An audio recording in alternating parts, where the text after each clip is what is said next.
Assalamualaikum warahmatullahi wabarakatuh. Waalaikumsalam warahmatullahi wabarakatuh. Gak apa-apa. Annyeonghaseyo. Annyeonghaseyo. Iya pun. Ibu. Iya saya. Semuanya. Alhamdulillah. Dipun dilawan. Yang lain. Song Reni, si Desi, Song Yoni yang sangat-sangat saya cintai. Tepuk tangan dulu dong. Nah, di sini saya mau cerita sedikit saja mengenai saya kenapa ada di Kipu Medical. Tepuk tangan dulu dong. Mungkin ini memang harus diceritakan. Pada waktu 4 tahun yang lalu saya mengidap penyakit yang namanya kanker prostat. Tapi bukan hanya itu saja, tapi sakit mulut prostatnya aja. Kanker prostat itu kanker yang dimiliki oleh kaum Adam. Betul. Ya, atau laki. Kaum Hawa kayaknya jarang deh, nggak ada. Nggak ada, emang nggak ada ya. Ayo, wanita nggak ada prostat soalnya ya. Iya. Nah, kanker prostat itu menyerang pada ya alat produksi ya laki-laki. Nah, di situ kalau prostat terganggu pembengkakan, maka salah satunya ya dari pipis kita terganggu, ya yang lain juga terganggu. Nah, pada awal tahun 2000, sekitar tahun 2018, saya itu nggak tahu tadinya bahwa saya terkena penyakit yang seperti itu. Nah, terus pagi-pagi saya bangun nggak bisa pipis, ya nggak bisa pipis dan menjurus sakit. Nah, setelah 3 hari kemudian saya langsung pergi ke puskesmas untuk diperiksa. Ternyata di puskesmas juga tidak mampu, malah memberi rujukan ke salah satu rumah sakit. Nah, itu Bapak Ibu sekalian. Setelah itu saya langsung dirujuk ke rumah sakit. Nah, pada waktu saya bertemu langsung dengan dokter khusus ya urologi. Ya, saya dinyatakan terkena kanker prostat, tapi masih tahap awal katanya. Ini masih gejala. Kasih gejala. Nah, akhirnya saya dikasih obat di setiap bulannya itu harus minum obat 1 hari 2 kapsul. Gede-gede itu pasti. Gede-gede banget kalau kapsul prostat itu Pak Bu. Jadi pagi sekali, malam sekali 2 kapsul. Dan itu saya jalani selama 4 tahun Bapak Ibu sekalian. Nah, setelah itu kok lama-lama nggak ada perubahan, hanya melancarkan pipis doang. Pada akhirnya saya konsultasi dengan dokter urologi tersebut. Nah, dokter urologi langsung menjelaskan bahwa kalau memang sudah bosan untuk minum obat, ya dikerok aja katanya. Saya kadang jadi bingung kok dikerok.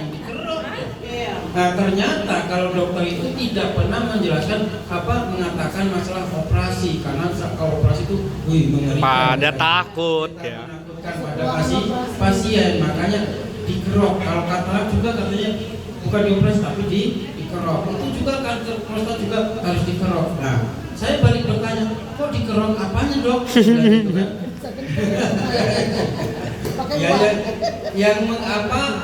Penyakit yang ada di dalam diri Bapak, yaitu prostatnya. Jadi yang mengganggu pembengkakan itu kita kerok nantinya. Kalau memang Bapak sanggup, kita jadwalkan mulai sekarang. Nah, dijadwalkan waktu itu Januari, saya dijadwalkan 1 bulan dijadwalkan. Tapi saya ketemu sama teman saya untuk minum salah satu air alkali 8,5 ya, yang namanya Izora. Alhamdulillah memang bisa melancarkan. Akhirnya pada 1 tahun saya minum itu. Tapi saya rasakan, waduh, ini setiap bulan harus mengeluarkan duit sekian. Waduh. Berapa kurang lebihnya Pak? Kurang lebihnya sekitar 800.000 per bulan. Saya saya harus mengeluarkan uang untuk menjaga kesehatan ibu bapak sekalian. Nah, akhirnya saya putuskan untuk operasi, dijadwalkan lagi sama dokternya. Gimana Pak?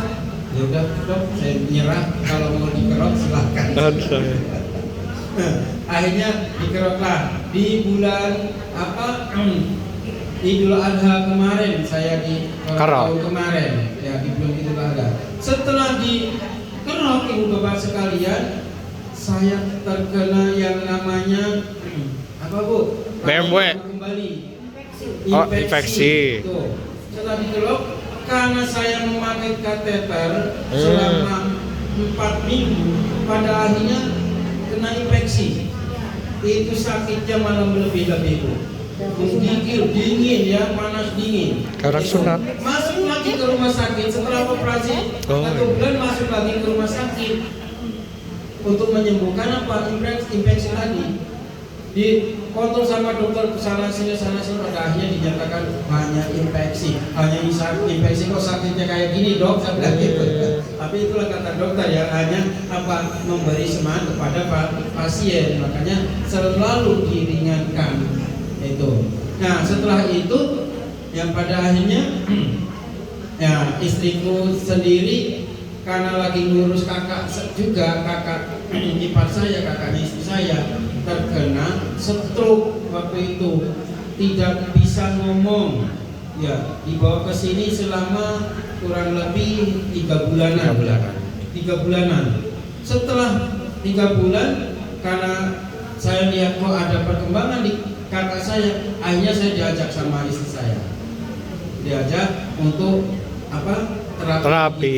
Tepuk tangan dulu dong. Kipum dilawan yang lain. Setelah itu ibu bapak sekalian, ya, yang saya rasakan selama 3 hari, ya, 3 hari itu kok ada perubahan, ibu bapak sekalian. Nah selama 3 hari itu saya pipinya selalu mengeluarkan kayak minyak, ya, kayak minyak. Saya lihat kok loh, kayak kecil-kecil itu ya. Reaksi Bon. Saya nanya sama kru Gipum sama Sungai, itu katanya reaksi katanya. Juga saya teruskan terus pada akhirnya kok saya rasakan kurang ya, kalau hanya di sini saja di Gipum baru miring kanan. Pada akhirnya kalau beli yang gede saya nggak mampu, yang kecil juga kok kayaknya ini, ya udah saya memutuskan untuk ngambil matras yang kecil yang namanya handy carry. Tepuk tangan dulu dah. Untuk membantu terapi di rumah.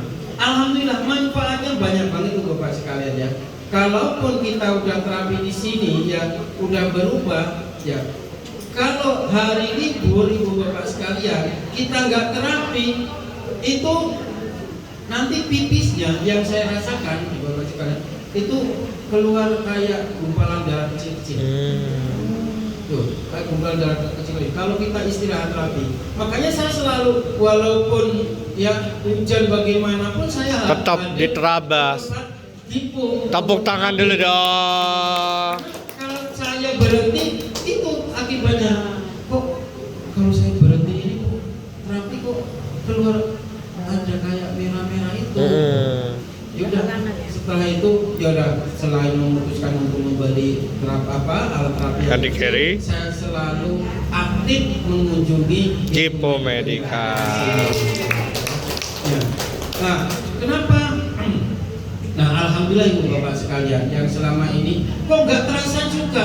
Yang saya mengidap berpuluh-puluh tahun, saya mengidap yang namanya, kalau dulu ya orang Jawa bilang kecepit. Ya, kalau sekarang namanya urat saraf kejepit. Ya. Itu hilang sendiri. Wih, Gipum dilawan yang lain. Urat saraf yang kejepit hilang. Dan selama saya terapi di Gipum ini, saya sudah tidak makan obat lagi. Wow. Alhamdulillah. Ini kontrol pun selama ini saya belum pernah kontrol lagi karena saya sudah merasa nyaman di Gipum. sudah merasa nyaman ya. Itu tadi yang diceritakan sama ibu tadi, di Kipu ini selain kita mendapatkan kesehatan, kita bisa happy, bisa ketemu dengan sanak saudara ya, yang tadinya nggak kenal jadi kenal, bisa ketawa, bersepakat sedikit ya. Ini kalau di Kipu itu senangnya seperti itu ya Bu ya. Kalau di rumah sakit ya, rata-rata di rumah sakit nggak bakalan kenal. Ya, akan saya ceritakan sedikit. Saya terkena bal Pepsi waktu itu. Saya terapi di salah satu rumah sakit ya. Itu 1 minggu 3 kali ya, selama 6 bulan. Tapi nggak ada yang kenal satupun. Nah, di sini baru 1 minggu kok semuanya kayaknya akrab, jadi saudara gitu. Maka dari itu saya kalau nggak datang ke Gipun rasanya kangen. Weh, Gipun dilawan yang lain. Ya, itu rasanya kangen. Alhamdulillah, alhamdulillahirobbilalamin. Yang selama ini saya rasakan ya, saya nikmati bersama istri semuanya. Ya, anak-anak kami bisa merasakannya walaupun alat terapinya kecil tapi bisa bermanfaat. Alhamdulillah. Tepuk tangan dulu dong. Hanya itu saja Bapak Ibu sekalian ya. Kerajinan kita mendatangi Gipun ada apresiasi dari Wangsa. ini ya. Memberi apa ada apresiasi. Coba saya dapat cincin ya, karena apresiasi keaktifan, mendapatkan gelang.